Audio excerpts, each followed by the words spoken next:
เฮือนมืออื่นตั้งผู้ใดอยู่ไกลผู้ใดทันก็มาย่อซอยมาย่อ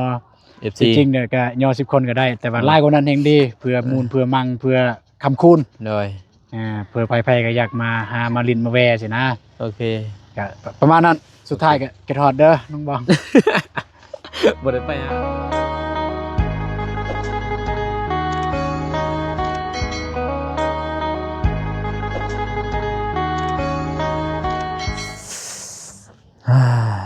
จ้ะพี่น้องเลยเนาะมื้อนี้ก็พี่มาอยู่ที่บ้านเบาตูนพี่น้องเลยเนาะเบานุ่งบ่ได้ลงคลิปมากะมือนึงพี่น้องเลยเนาะบ้านนี่บ่ได้ลงเบานุ่งก็ค่าเวียกบ้านนี่เฮ็ดเวียกอยู่เฮือนพี่เนาะก็เลยบ่ได้ลงคลิปบ้านนี่พี่น้องเลยเนาะเบิ่งกล้องติมือกล้องเฮากันเลยเนาะเอาก่อนมื้อกราบทักทายสบายดีสวัสดีเด้อพ่อแม่พี่น้องเมื่อสุขุสุคนเนาะฝั่งไทยฝั่งลาวก็ยินดีต้อนรับเข้าสู่ซอกบ่าวนุ่งคือเก่าคือเดิมพ่อแม่พี่น้องเนาะมาหาทางเบาตูนเพิ่นเดี๋ยวหน่อยจังหน่อยพอยินข่าวว่าอ้าวเป็นจังได๋คือว่าน้องบองเบิ่งคลิปเบาตูนนั่นแหละบ่ได้ไปหามาสู่กันเป็นจังไงเนาะก็เลยว่ามื้ออื่นนี่ว่าสิย่อพี่น้อยเนาะจักสิว่าจังได๋นะทางเบาตูนกันเนาะโทรหาไอ้แดงแล้วบ่พี่น้อยเนาะย่อนี่แหละย่อ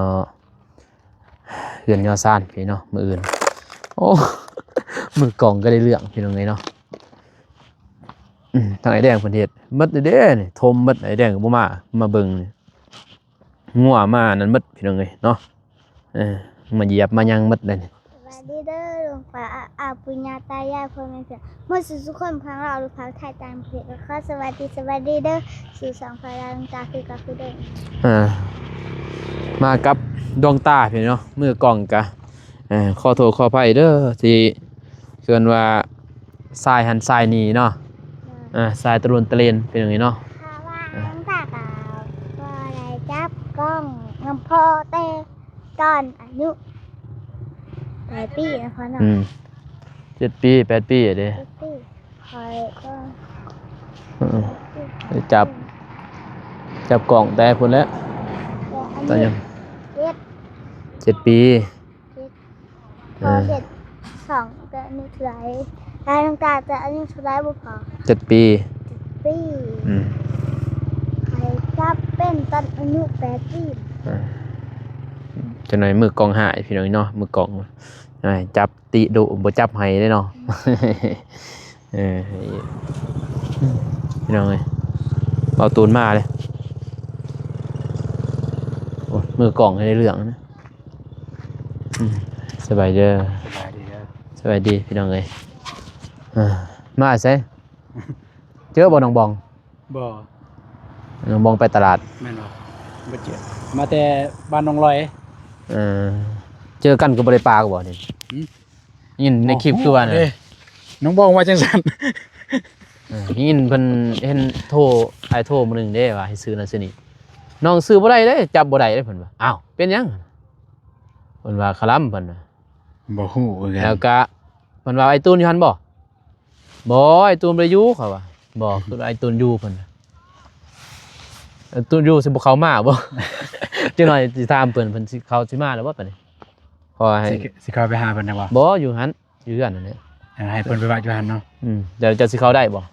ไปเจอได้บ่น้องนี่มันมีปัญหาแต่เพิ่นหั่นเพิ่นบ่ให้เข้าไปหาหรอกแม่บ่เห็นหน้าบ่ฮู้คือกันโทรหานี่ได้โทรหาได้แต่บ่ให้ไปหากันแม่อยู่ไสก็อย่าอยู่ไสก็อย่าโอ้ซูนี่บ่ให้มีการแบบอยู่นำกันว่าซั่นซะโอ้ประมาณจักมื้อเพิ่นว่าเดือนนึงอ๋อโตที่จริงนี่ปีนึงแม่นตามอยู่บ้านนี่บ่บ้านเพิ่นบ้านน้องเป็นหยังคือเจ้านี่เข้าบ่ได้บ้านเขาบ่แม่นเสียนหยังก็อย่าเฮ็ดหยังก็อย่าบ่ได้บ้านอื่นเข้าไปหาครอบครัวอื่นก็อย่าไม่เข้าจังหวะแต่นั้นน้องยังบ่ได้ฮู้รายละเอียดปานใดพอเฮาจะไปซอยคนเด้บัดนี้สมมุติไปซอยคนในทางอื่นได้บ่เป็นบ้านอาหารบ่ให้เข้าเจ้าเนาะแม่นน้องแล้วก็เบาเจ็บบ่ได้เข้าโลดแม่นเบาวงบ่ได้เนาะบ่ได้คืออ้ายนี่ยังบ่ทันเข้าพลเมืองไปได้ยังบ่ทันได้เข้าพลเมืองยังน้อยอ้ายใหญ่มากแกบ่ได้อีก เบิ่งตีกล่องเลยมันสิบ่ได้ขึ้นเทิงผาบ่ โอ้ลืมชื่ออันนั้นมาไม่ อ่า คือว่ามี เบิ่งกล่องไงเด้ เห็น FC ว่าเขาไปทำเนี่ยเบิ่งเอาน้อง นั่นแหละ เรื่อง ก็ หยังวะ แม่นเพราะว่าน้องเข้าไปถ่ายน้องบองบ่ได้ก็มีแต่ฝากทางเบานงเลยหรือว่าทีมงานบ่ได้เข้าไปหาน้องบองก็ถามรายละเอียดให้น้องชี้แจงให้หันเลยนะ เพื่อว่า FC สิงงว่าเป็นไปจังได๋นะ โดย เพราะว่าน้องเว้าฝ่ายน้องเองก็บางที FC สิว่า สิเข้าข้าง บ่เข้าใจเด้เนาะนะก็อยากให้น้องเพิ่นชี้แจงทางคลิปทีมงานเลย โดยอันแรกอยู่ในน้องอาจสิลองเบิ่งลองถามเบิ่งคันบ่คำ ตามอยู่เฮือนเพราะว่าเพิ่นซื้อเพราะว่าสั่งซื้อแต่ว่าบ่ให้เพิ่นซื้อดอกผมร้านเพิ่นซื้อร้านเพิ่นไปนำนะให้ร้านเพิ่นซื้อให้เขาว่าเจ้าบ่จับมีแต่เจ้าบอกตอนนั้นก็แล้วแล้วก็ให้ร้านถือมาบางทีอ้ายบ่ทันเด้มื้ออื่นแม่นบ่ตอนเช้าสมมุติ 6:00 นอ้าวอ้ายสิแล่นบ่จักร้านจะอีกแม่นบ่บ่จักนั้นจักนี้เลยว่าสิให้น้องเพิ่นซื้อไว้ปะ ได้ สิป้าอยู่หันพี่เนาะบางทีบ่น้องสิมาให้บ่ตูนป้าอยู่หันบ่ตูนเลยก็บ่เป็นหยัง ได้ เนาะ เฮือนน้องได้ จะมาป้าเยื่อนเบาตูนนี่มีแต่เบานุ่งนี่เป็นสะพานไปเอาไห้แล้วก็มาให้นั่นนี่ต่อแต่น้องบ้องนี่เบานุ่งสิถามเพิ่นต่อว่าสิมาได้บ่มื้ออื่น ถาม เนาะ เติม ถ้าได้ก็จึงรอรุ่นเบิ่งในคลิปพุ่น ได้ เลยเนาะแต่ตอนนี้พาไปเฮ็ดนั่นก่อนพี่เนาะยามค่ำ เฮ็ดกระทงตรงนั้นเนาะ เฮ็ดไหว้อันก่อนเพราะว่ามื้ออื่นเพิ่นกาเกียมเพิ่นก็มาเลยพักผ่อนเพิ่น นี่มันสิมือสิคำได้เนี่ย มืดนะจังได๋น้องบ้องมาอีกอะ ได้ ถ้าน้องบ้องนี่ พุ่นน้องไปเฮ็ดก็บ่แล้วซ้ำ ฮะ บ่พอปูน นี่เฮ็ดได้เท่ ยังแต่เท่นั่นแหละ ยังแต่เทกับติด แล้วเพื่อนเจ้า บ้านประตู แล้วเพื่อนเจ้าแล้วจะไป พอไปมันอายไปกะ มันบ่พอดิสองคนกับบ่สายมันบ่มีหยังแต่ว่าหันก็ดีแล้วสำนั้นก็ขึ้นหน่อยหนึงแต่มันก็อย่าโคตรอย่าเงี่ยวแน่พี่น้อยเนาะมือก เบิ่ องง เด้อมือกลองเด้อ ไป มือกลองมาตรฐาน อย่า ดีมือ อย่าก ลอง โคตรอย่าเงี่ยวแน่อันนั้นห้องน้ำมาแล้ว ได้แล้วสำนั้น อืม เด้มันคงสุกแล้วเด้ ใช่ เด้กินบ่ดวงตา ไปเก็บเมื่อแล้วเก็บเอาตัวซุกมาแล้วซุกบ่ สุกแล้ว ผู้ดีงาม พอดีงามก็บ่เป็นไรเทิงบ่สุกแต่สุกแต่ลม อะไรกั้นผมบ่มไว้ เก็บไปเป็นเมียน แต่มันก็ซ้ำนั่นแหล้วเขาต่ำผู้ดิเสียต่ำแซ่บเลยมากบุดวงตา นี่มือ พอแล้ว ได้ เดียว กินก็ตับ พ่ออันเดียวขอบใจเต้พ่ออันเดียวแหละกินยังไรลวง เอาอยู่ใส่พี่ที่ ฮะไปได้กกไหน ก็ทางเก่าเลยนะ บ่ได้ตอนนั้นอยู่พุ่นได้ ใส่บ่หนานี่แหละ4 อันตัดเอา4ได้อย่าลืมนะมียังมันมาเห็ดนี่ หากมันดีเด้หากเด้ มัน แต่ว่า ยัง เข้า มัน ในนี่ มันเท่านั้นบ่มันกินบ่แม่นบ่ จะเป็นหมูเขามากินนี่ แม่นน่ะนะ นี่ไงได้หากได้เข้าใน เขานี่ บ่นุ่งทมนั่นกันโอ้ยหมด7 ล้านยังบ่เต็ม บ่เต็มบ่ อ๋อประมาณ10ปลายบ่จ๊ะ 10ปลายล้าน บ่ถือกันนั่นบ่เที่ยนี่ ฮะ บ่ถือลักไผ่บ่ เฮ็ดหยัง ลักไผ่ใหญ่บ่ถือบ่เที่ยนี่ บ่ แถวบ้านเด้ แม่น ที่สวนถือลักไผ่มื้ออื่นมื้อฮื้อสิไปเบิ่ง ส่วนใด สวนตัวซื้อใหม่ อยู่มันโกงกันบ่ เออ ตักไฟใหญ่หั่นทางนอกนี่บ่ถือจะถือพุ่น บ่ ถ้าพุ่นถือทางนอกนี่ดีแล้วบ่ถือ ถือดูโอ้ที่ถือก็จะได้อย่านี่เอาตัวนี้ตัวนี้นี่ตัวนี้ก็ได้สิหอยหมด ตัดเลยบ่จักนี่ ไปก็ตัดซะ แต่มันยัง ได้ สิ บ่ มันสิออกลูก สิออกได้นี่มัน มันม่านอยู่นี่ เอาแล้วนะนี่เอาตัวนี้ตัวอยู่ไหนนี่ตัวนี้ตามเบิ่งอยู่นี่นอกเลยพาร้อนบ่ร้อนบ่ อืม โอ้มีหอยอีกนี่เลยถือกับไปถือมดถือเครื่องก้างเอาแล้วแห้งหยากอีเนาะมดเอาแล้วเขาดินเขาดูดทางแม่นบ่กระเพาะมุนมด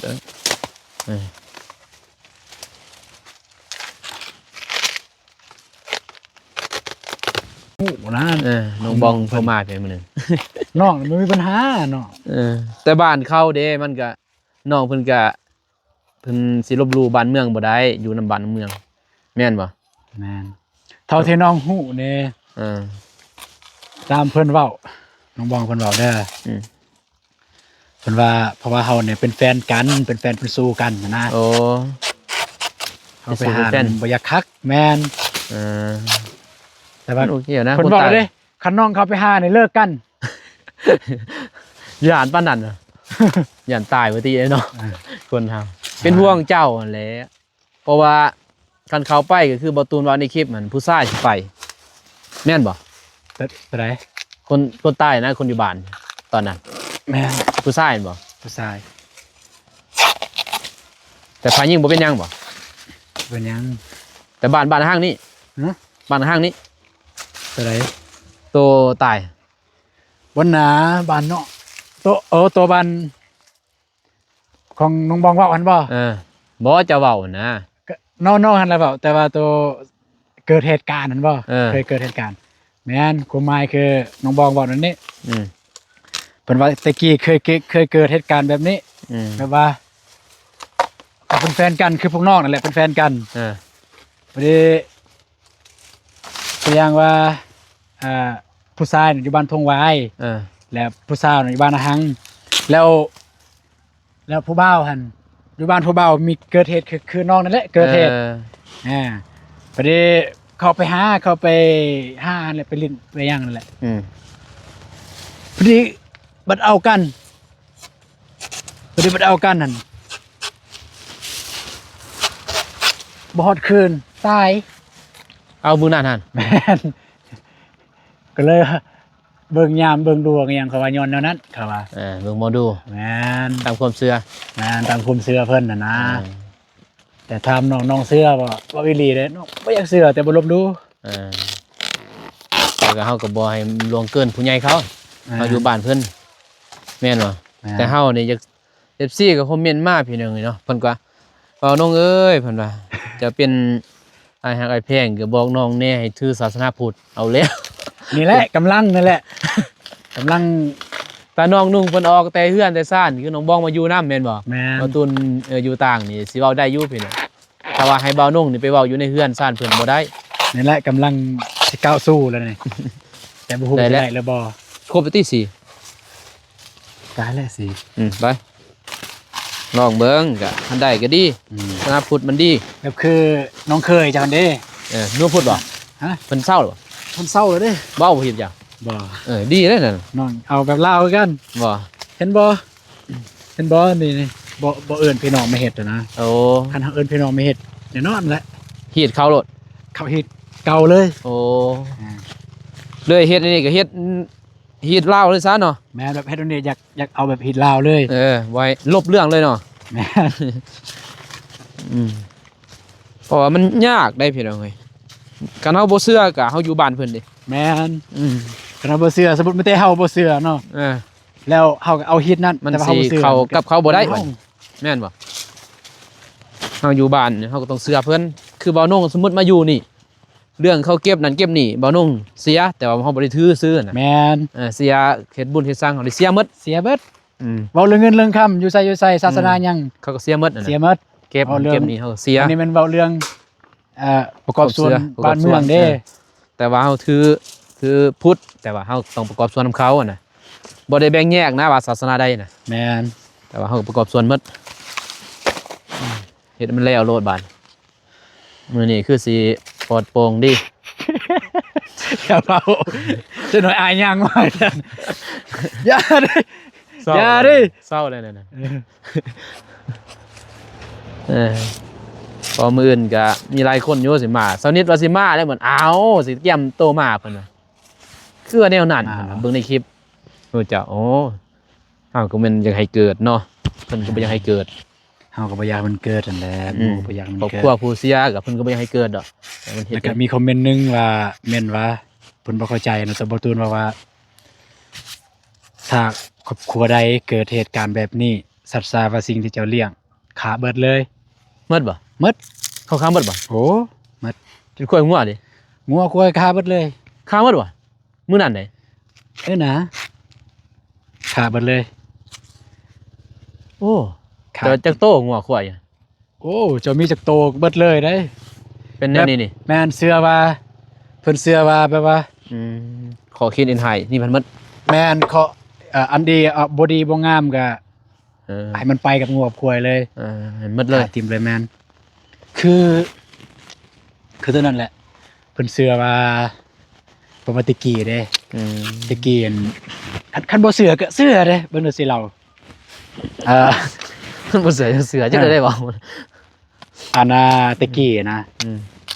ช่วงปี2015 16นี่แหละ15 16พอเท่าของคุณน้อยๆหั่นเสีย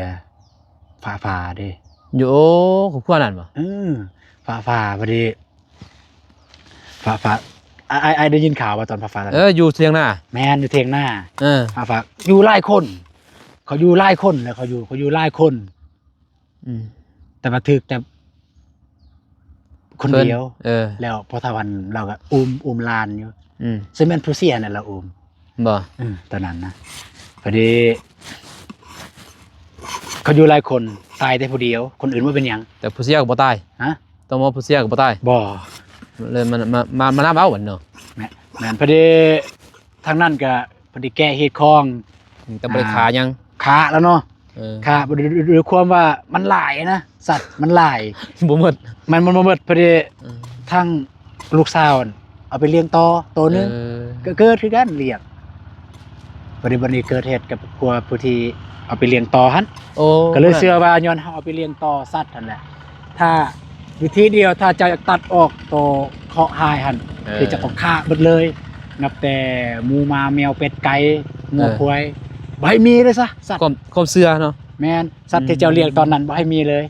ก็จะเลี้ยงก็จะเลี้ยงให้มันเบิดตัวเก่านะบัดปีหน้าปีหนึงจะเอามาเลี้ยงอีกตัวจะไปซื้อทางอื่นตัวมันดีหั่น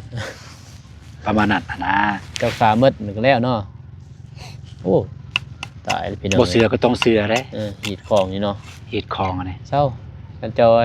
ออกได้กับสมมุติเจ้าลงที่เฮือนได้ซ่านกับน้องบ้องก็เอาครูบาอาจารย์คืนเพื่อนขึ้นซ่านจบนั่นน่ะเอาที่กลัวแม่นบ่ บ่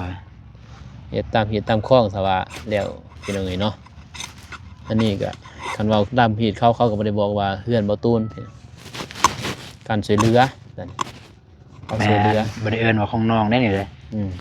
เป็นเขาช่วยเหลือนะ แต่ว่าช่วยเหลือ หลายคนเขาก็สิเอิ้นอยู่แต่ว่าเฮาก็บ่ได้เอาเพิ่นมาเด้แม่นบ่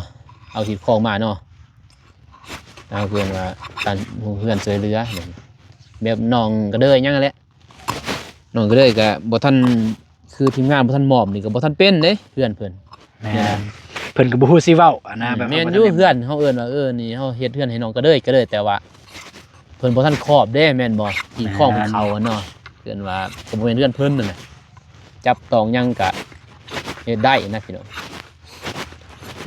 คือน้องบ้องนี่ก็จะน้อยจะไปถามเพิ่นเพิ่น เมื่อได้สิบ่ให้บ่ตูนไปหานี่ โอ้ยเดือนหนึงใจสิบ่ขาดว่าเห็นแต่หน้าคือเก่าเด้เนาะมันเป็นสู่เป็นแผ่นเนี่ยมันว่าก็แม่นอยู่ย่านตายแต่มันก็มันบ่นั่นนะเสื้อถือหลายก็บ่ดี แต่เฮาก็บ่ได้ลบหลู่ บ่ได้รับรู้ แต่เสื้อถือหลายก็บ่ดีนะกันคันเฮาบ่ให้ไปเฮือนก็บ่เป็นหยังนะเพียงว่าอยู่นอกอยู่หน้าเนาะ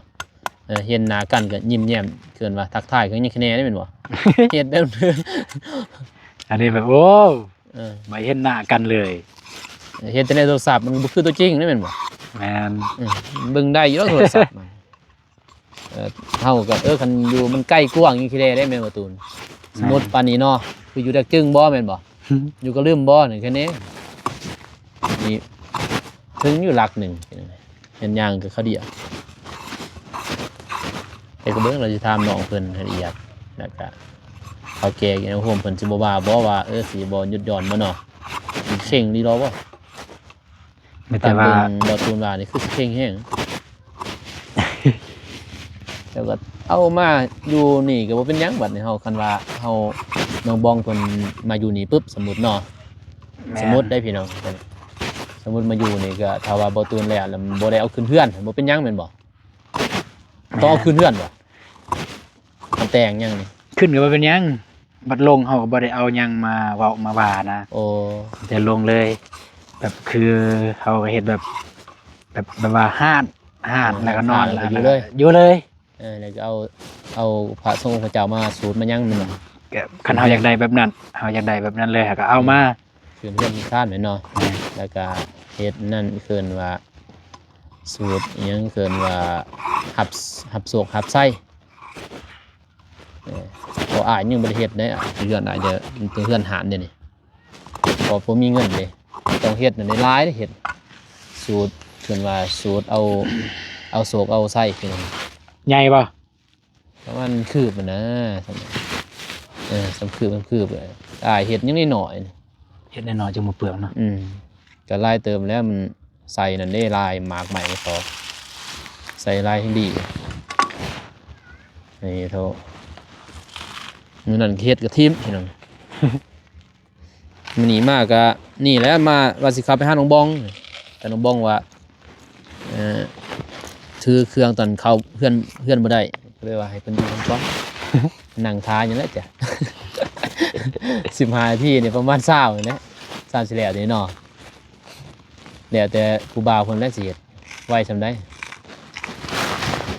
คำก็เป็นหยังนะหอเถื่อนนี่เนาะ น้องบ่ บ่นะ น้องบองบ่บ่เป็นหยัง หอเถื่อนนี่เด้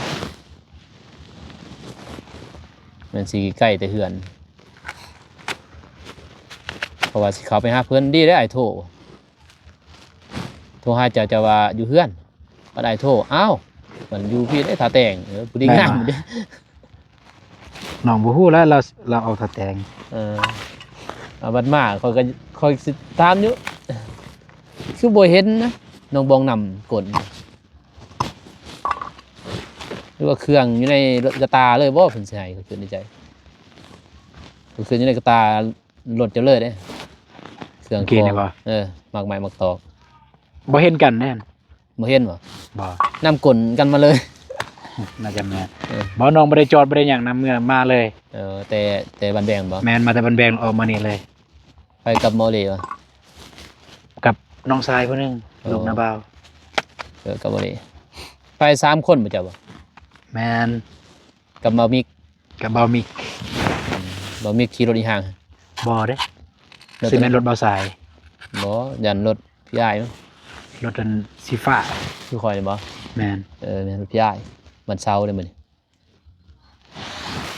ว่าสิย่อวันจันทร์ไปเนาะวันจันทร์มันถือ8ค่ำบ่จะคักวันศีลใหญ่ศีลกันเรียกว่าวันอาทิตย์นี่แหละเป็นจังไดเนาะตามอาจารย์เพิ่นว่าตามศิลวัตรเพิ่นว่า อันนี้ให้ปรึกษาทาง ศิลวัตร นั่นล่ะบ่ หน่อยตาบ่กับพูนเพิ่นว่ามันประหัดหน้า โอ้ประหัดหน้าดนได้บัดนี้ พอดีแล้วคือทีมงานสร้าง เครื่องน้ำไอ้แดงอีกสิเฮ็ดน้องเริ่มกับกระเทินนั่นน่ะ แม่นเฮาบ่เป็นหยังดอกเขา สิเฮ็ดเบาตูนกับกระเทินมันนี่เทินหมด2อย่างอันนี้กันบ่นี่ก็ไอ้แดงเฮ็ดเลยแล้วนี่แต่ว่าปูนบ่มีไปถามหาซื้อปูน มีแล้วเด้ ปูนลาวเด้ มีแล้วปูน ปูนลาวเด้ นั่นได้ปูนลาว เอ้าปูนนี่ดิคือจะซื้อ ก็แบบนี้แหละ อยู่ไส จุนลาเห็นแล้วได้ปูนแดงปูนเขียว เห็นแล้วบ่ เห็นแล้ว เห็นแล้วมือฮื้อลงไปเพราะว่ามื้อนั้นอายไปบ่มีแต่ปูนไทยเด้ปูนกระเสือ มันบ่ดีบ่ มันดีมันแพงเด้มันงบ เงินซ้ำจด 85,000นี่บัดจะไปซื้อตัว150,000 บ่ได้บ่พอเนาะ พอบ่ได้ไล่เรืออะไรยังได้ไล่เป๊ะๆเลยเด้ไอ้แดงไล่มาเป๊ะๆโหจังแล้วจ้อยแล้วที่ละเงยบ่ได้ไล่เพื่อยังได้ว่าค่าน้ำมันยังบ่ได้ไล่เลยมียังก็ถ้าว่ามีแล้วจังแจ้งตามหลังนะค่าน้ำมันเราก็ออกไปก่อนนั่นแหละถ้าว่ามีก็แจ้งตามหลังให้เป็นผู้ใหญ่เพิ่น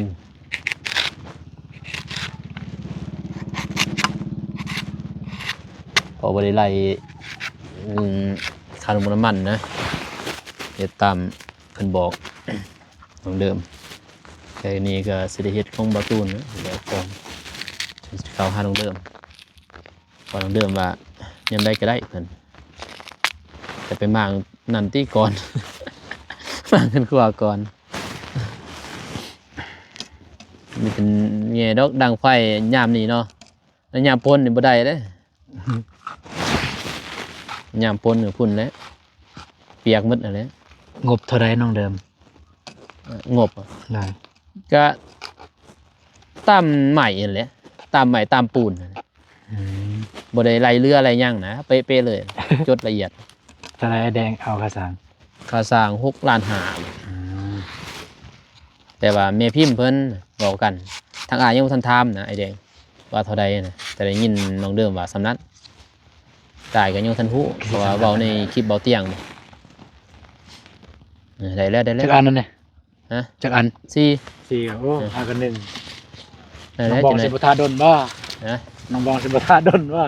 เป็นห่วงบ่เป็นห่วงก็บ่ยากดอกเจ้าก็เฮ็ดก่อนอ้ายเข้าไปจังได๋ได้บ่เจ้าก็ถ่ายคลิปเลยจังได๋ มาเอาน้องมาทายถ่ายพอดีเลย บ่แล้วมันทาดนเด้อเพิ่นบอกน้องบอก ได้เยอะเมื่อบ้านนะเด้ฮอดบ้านนะเด้ ก็15นาทีนั่งสงบนี่แหละอยู่ไสเสพตึง ฮะยังว่า ๆอาหังบ่จ๊ะก็เดียวอยู่ปาดปวดๆแล้วนะมีผ้า2 อันบ่ยากดอก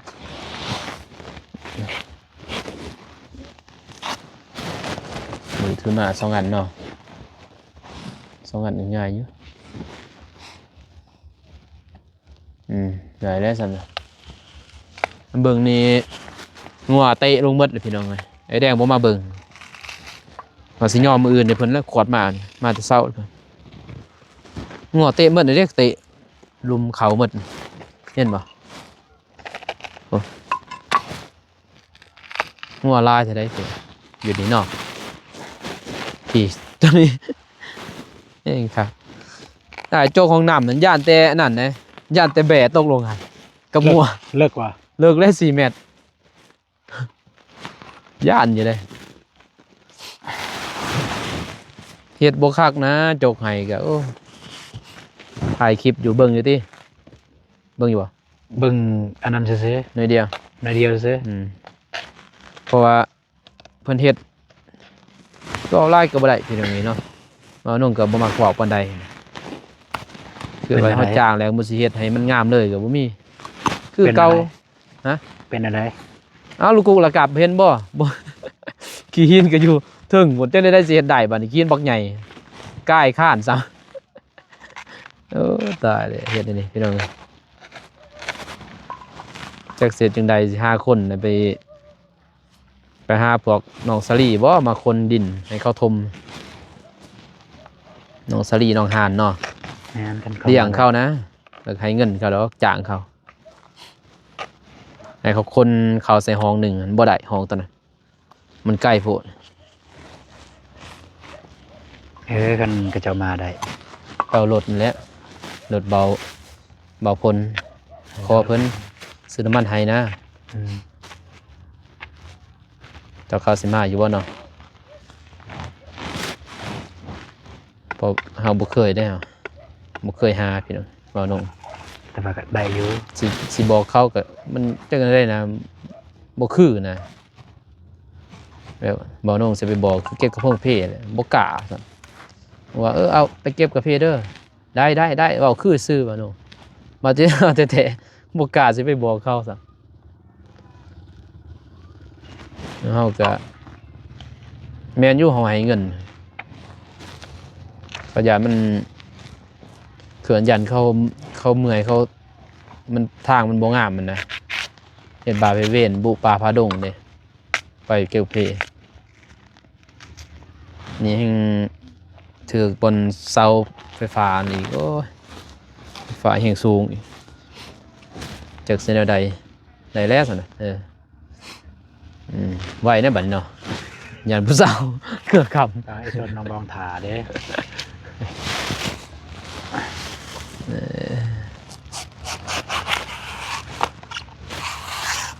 ว่านี่บ่ได้ลงคลิปว่านี่ว่าสิ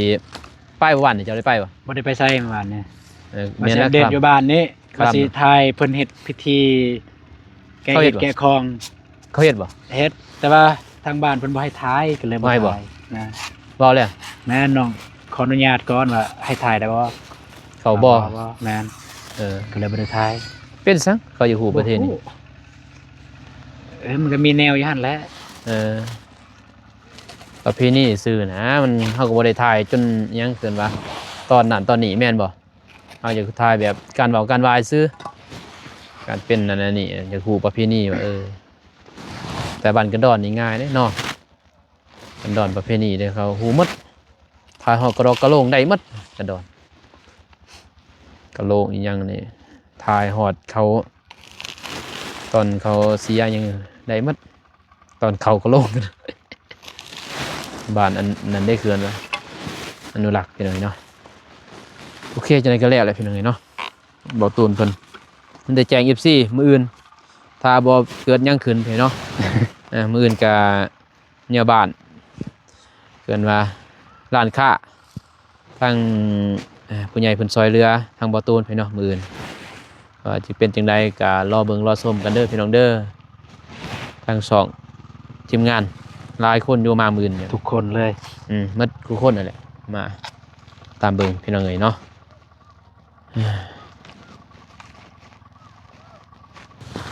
พี่น้องเอ๋ยเรียบร้อย มีแต่มืออื่นเด้อพี่น้องเด้อ วางไว รอลุ้นรอส้มรอตูนเป็นห่วงน้องบองนี่สิไปหาน้องบองก่อน ไปถามพามบ่เดินดอกตอนนั้นก็เขาเดียว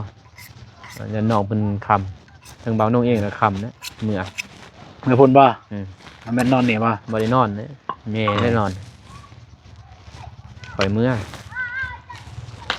มีหยังแหน่มื้ออื่นนั่น กัน ของน้อง ใส่ ของน้องมีหยังแหน่ มีแต่ตัวนั้นแหละมีหยัง หมดบ่ แล้วก็ใส่ถือมาตัวนั้นก็แล้วจบ แล้วก็ใส่เนาะ แล้วก็ใส่ ที่ตัดมื้ออื่นกกล้วยกกอ้อยเนาะ ดึงเป็นนั่นแอปเป็นตัดได้เด้อที่เป็นเงาเจ้าบ่ ตัวใดเงา เอาดึงถึงหัวมันเลย ถึงหัวเลย ก็ก่อยกับถึงหัวเลย กกล้วยคือกัน กล้วยคือกันกล้วยพวกหน่อยนั่นแหละ โอเคมีแต่ป้าไว้เสียงไว้ดีได้งัวมามุนมัดด้วยกินยำควบมันบ่มาบ่ อยู่นี่บ่มาดอก ไปพี่น้องเอ้ยมีแต่แจ้งให้เบาตูนแจ้งเลยแจ้ง FC ว่า มื้ออื่น มื้ออื่น ย่อบ้าน โอ้ ช่วยเหลือ โอเคมื้ออื่นย่อบ้านแม่บ่ตูนว่าเฮือนลาว เฮือนลาว เฮือนลาวเวียด บ่แม่น เฮื เฮื อ อน นเฮาแต่บ่ตูนเอิ้นว่าเฮือนบ่าวอนง เอา อีสั่งให้จังนอนเนาะตอนกันเราเรื่องนอนแล้วนั่น ก็จะเรื่องจนนอนเนาะ โอ้ตายแล้วพี่น้องเลยโอเค โอเคแต่มื้ออื่น เดี๋ยว มื้ออื่นย่อเฮือนมื้ออื่นทางผู้ใดอยู่ไกลผู้ใดทันก็มา เดี๋ยวซอย มาย่อ FC จริงๆเนี่ยก็ย่อ10คนก็ได้ แต่ว่าหลายกว่านั้นแฮงดีเพื่อมูลเพื่อมังเพื่อคำคูณ เดี๋ยว เพื่อไผๆก็อยากมาหามาลินมาแวสินะ โอเค ก็ประมาณนั้นสุดท้ายก็เก็บฮอดเด้อน้องบอง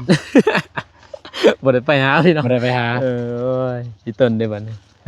อาจจะไปหาเบิ่งไปถาม โอเค มีแต่เบิ่งในคลิปอายก็ได้ ได้ โอเคขอบใจหลาย ได้ ไปพี่น้องเอ้ยน้องบ้องก็ทาอยู่มืดค่ำเลยเอาเฮ็ดว่าสิให้เพิ่นเฮ็ดเองก็ได้นะแต่ว่าน้องเพิ่นจะให้เฮ็ดนำกันโอเคพี่น้องเอ้ยเนาะคลิปนี้บ่าวนุ่งเด้อแจ้งทั้ง FC เพิ่นมื้ออื่นจังย่อเป็นจังไดก็รอลุ้นรอเบิ่งรอชมพี่น้องเนาะในคลิปทีมงานคลิปนี้บ่าวนุ่งก็ขอบใจขอบคุณขอให้อยู่ดีมีแรงหมดสุขสุขคนเด้อพี่น้องเด้อพบกันในคลิปหน้าคลิปนี้ขอกล่าวคำว่าสบายดีพี่น้องไปบ๊ายบาย